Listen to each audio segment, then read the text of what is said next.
ഡൽഹിയിൽ പശുമാംസം വിറ്റുവെന്നാരോപിച്ച് കടയുടമയ്ക്ക് അതിക്രൂരമായ മർദ്ദനം. ഉരാരിയിലെ കൗശിക് എൻക്ലേവിൽ താമസിക്കുന്ന ചമൻ കുമാറിനെയാണ് ഒരു സംഘം ആളുകൾ അതിക്രൂരമായി മർദ്ദിച്ചത്. പശുമാംസം വിൽക്കുന്നുവെന്ന് ആരോപിച്ച് കടയിൽ നിന്ന് മാംസം വാങ്ങിയ 15-കാരനാണ് പോലീസിൽ പരാതിപ്പെട്ടത്. വിവരം പുറത്തറിഞ്ഞതോടെ വിവിധ സംഘടനകളുടെ, അത് മതവർഗീയ സംഘടനകൾ ആയിരിക്കും എന്നുള്ളതിൽ ഒരു സംശയവുമില്ല, ആ സംഘടനകളുടെ നേതൃത്വത്തിൽ ആളുകൾ കൂട്ടമായി എത്തി കച്ചമൻ കുമാറിനെ മർദ്ദിക്കുകയായിരുന്നു. കടയിൽ നിന്ന് ശേഖരിച്ച മാംസത്തിന്റെ സാമ്പിൾ ഫോറൻസിക് ലാബിലേക്ക് പരിശോധനയ്ക്ക് അയച്ചിട്ടുണ്ട്.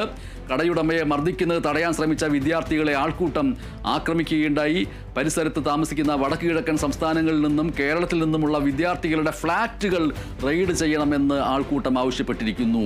കേരളത്തിൽ നിന്നുള്ള മലയാളികളായിട്ടുള്ള വിദ്യാർത്ഥികളുടെ ഫ്ളാറ്റുകൾ റെയ്ഡ് ചെയ്യണമെന്നാണ് ആൾക്കൂട്ടം എന്ന് പറഞ്ഞാൽ ആ ആൾക്കൂട്ടത്തിനെ നമ്മൾ ഉദ്ധരണിക്കകത്തിട്ട് പറയേണ്ടി വരും. എന്തുതരം ആൾക്കൂട്ടമാണ് അത്?